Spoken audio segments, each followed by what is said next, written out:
దైవత్వాల చింతనం లోకశంకరం. శ్రీమాత్రే నమః. 2 పర్యాయాలు తెలంగాణ రాష్ట్రాన్ని పరిపాలించిన నిన్నటి టీఆర్ఎస్ నేటి బీఆర్ఎస్ తర్వాత మొట్టమొదటిసారి రాష్ట్రాన్ని ఇచ్చిన పార్టీగా మేమంటూ కాంగ్రెస్ పార్టీ ముందుకు రావటం, ప్రజలు వారిని వరించి వారికి ప్రభుత్వ పగ్గాలు ఇవ్వటం జరిగింది. రాష్ట్రం ఏర్పడిన తర్వాత మొట్టమొదటిగా జరిగినటువంటి రాజకీయ మార్పుతోని చాలా సంఘాల్లో ముఖ్యంగా బ్రాహ్మణులకు అనేక అనుమానాలు కలిగాయి. ఆర్థికంగా సామాజికంగా ఈరోజు బ్రాహ్మణ వర్గం ఎన్నో ఇక్కట్ల పాలవుతుంది.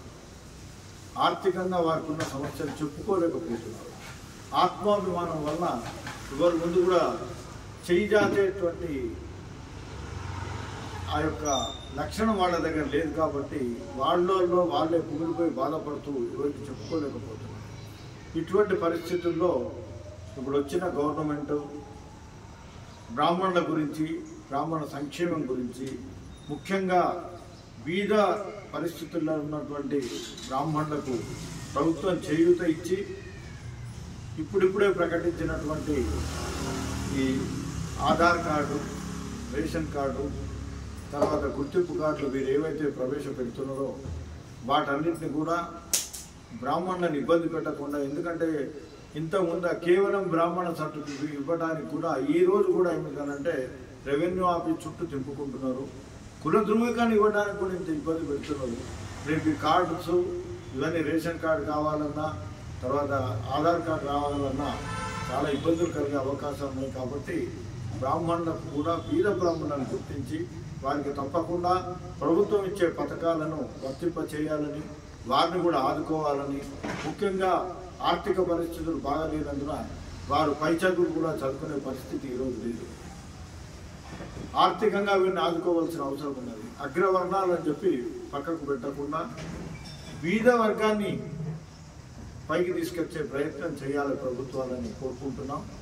మొన్ననే పెద్దలు మాన్యులు శ్రీ శ్రీధర్ బాబు గారిని తెలంగాణ బ్రాహ్మణ సేవ సంఘ సమాఖ్య రాష్ట్రంలో అన్ని జిల్లాల్లో సభ్యులను, నాయకులను కలిగినటువంటి తెలంగాణ బ్రాహ్మణ సేవ సంఘ సమాఖ్య పక్షాన మంత్రి గారిని కలిసి మాకున్నటువంటి ఇబ్బందులన్నీ వారికి తెలియజేయడం జరిగింది.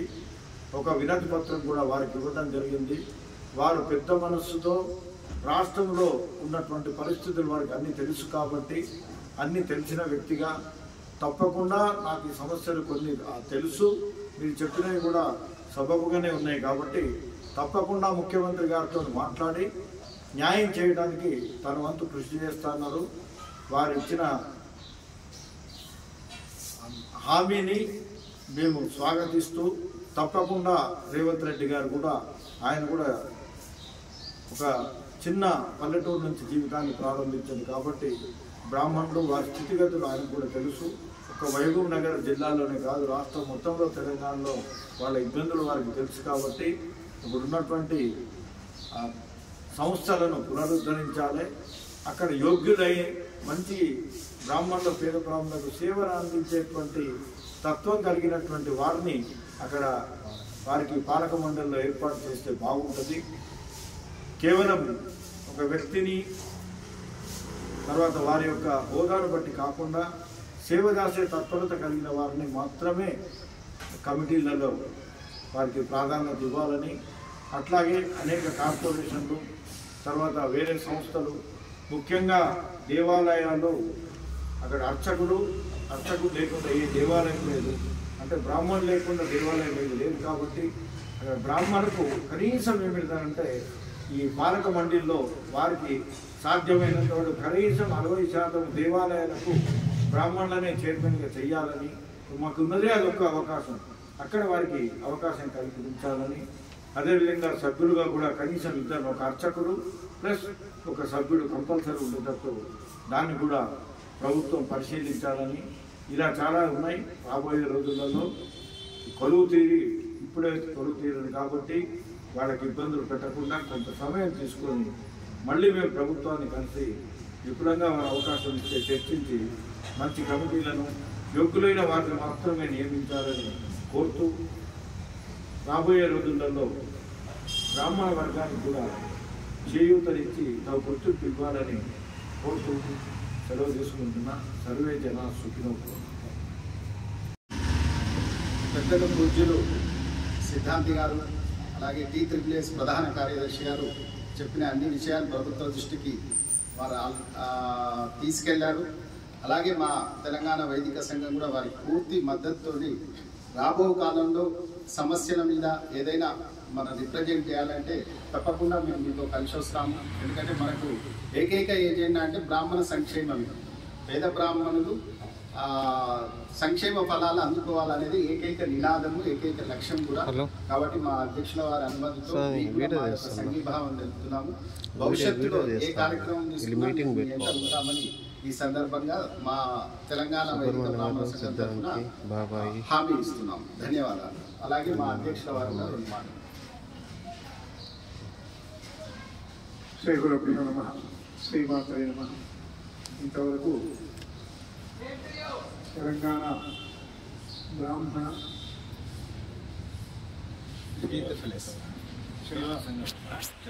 తెలంగాణ బ్రాహ్మణ సేవా సమితి రాష్ట్ర ప్రధాన కార్యదర్శి గారు అయినటువంటి శ్రీ రాజ్యుల నాగేశ్వర సిద్ధాంతి గారు వారి ప్రయత్నం ఏ విధంగా చేశారు, ఏ విధంగా ముందుకెళ్ళాలనేటువంటి విషయాన్ని చెప్పినారు.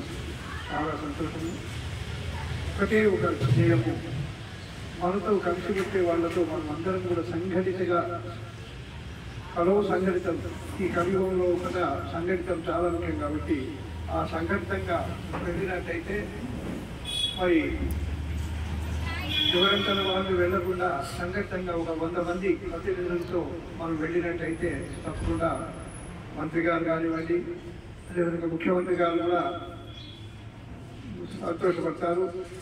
మరి వారితో ప్రభుత్వంతో రావాల్సినటువంటి ఫలితాలు మనం పొందాలంటే తప్పకుండా సంఘటితంగా ఒకరినొకరు ఎవరి సంఘం వాళ్ళకున్న ముఖ్య కార్యాలయాల్లో సంఘటితమై వెళ్ళాలని వారిని ఆ ప్రయత్నం దిశగా ప్రయత్నం చేయాలని వారిని కోరుతూ మరి ఇక ముందు కూడా తెలంగాణ బ్రాహ్మణ వైదిక సంఘము ఎప్పుడు మా ధ్యేయం ఏంటంటే ఏ విధంగానైనా బ్రాహ్మణ కార్పొరేషన్ ఏర్పడాలి. ఆ బ్రాహ్మణ కార్పొరేషన్ ద్వారా మన సమాజంలో ఉన్నటువంటి బీదవారికి చేయూత లభించాలనేటువంటిదే ముఖ్యమైన కోరిక. కాబట్టి అందరం కలిసి పనిచేద్దామండి. దీనికి అందరం ఒకరినొకరు ఏ కార్యక్రమం అయినా ఉమ్మడి కార్యక్రమంగా తీసుకొని వెళ్దాము. అది తప్పకుండా ఆ ప్రయత్నం మీరు చేయవలసి చేస్తే బాగుంటుందని నా కోరిక. పెద్దలు రాజేశ్వర శర్మ గారు తర్వాత సుబ్రహ్మణ్యం గారు చెప్పినట్టు నేను చెప్పడం ఉందనే మంత్రి గారిని కూడా మేము కోరడం జరిగింది. రేపు పుష్యమాసంలో దాదాపు బ్రాహ్మణులందరికీ కొంత సమయం దొరుకుతుంది కాబట్టి వారిని ఒక డేట్ ఇవ్వమని కోరినాము. ఆ రోజు రాష్ట్రంలో ఉన్నటువంటి అన్ని సంఘాలు అందరూ సాధ్యమైనంత పెద్ద సంఖ్యలో బ్రాహ్మణులు హాజరై వారికి సన్మానం చేయటము, తర్వాత వారి దృష్టికి మన సమస్యలను కూడా తీసుకుపోవడానికి ప్రయత్నం చేస్తున్నాము. వారు కూడా త్వరలో తేదీ తెలుపుతా ఉన్నారు. అప్పుడు మనందరి తరఫున సామూహికంగా మనం వారికి నివేదించే అవకాశం ఉంటుంది. ఎందుకంటే ప్రభుత్వం ఏర్పడి చాలా తక్కువ సమయం అయింది కాబట్టి ఇప్పుడు వారు కూడా చాలా కార్యక్రమాల్లో నిలబడులై ఉన్నారు. వారిని ఇబ్బంది పడద్దనే ఉద్దేశంతో మేము పుష్యమాసంలో సమయం కోరినాము. వారు కూడా తప్పకుండా ఒక డేట్ తెలుపుతా ఉన్నారు. అప్పుడు ఎక్కడైనా ఒక మంచి స్థలం హైదరాబాదే కావచ్చు లేదా ఇంకేదైనా ఇతర జిల్లాల్లో కానీ పెద్ద ఎత్తున ఏంటంటే అన్ని బ్రాహ్మణ సంఘాలు అన్ని వర్గాల బ్రాహ్మణులతో కలిపి ప్రభుత్వ దృష్టికి మనం ఏమైనా సమస్యలు ఉంటే తీసుకుపోవడము. అదేవిధంగా మన మంత్రి గారిని కూడా దుద్దుల్లా శ్రీధర్ బాబు గారిని కూడా గర్వంగా మనం సన్మానించుకునే అవకాశం కూడా ఉంటుందని తెలియజేస్తున్నాం. ధన్యవాదాలు. జై బ్రాహ్మణ్. జై బ్రాహ్మణ్.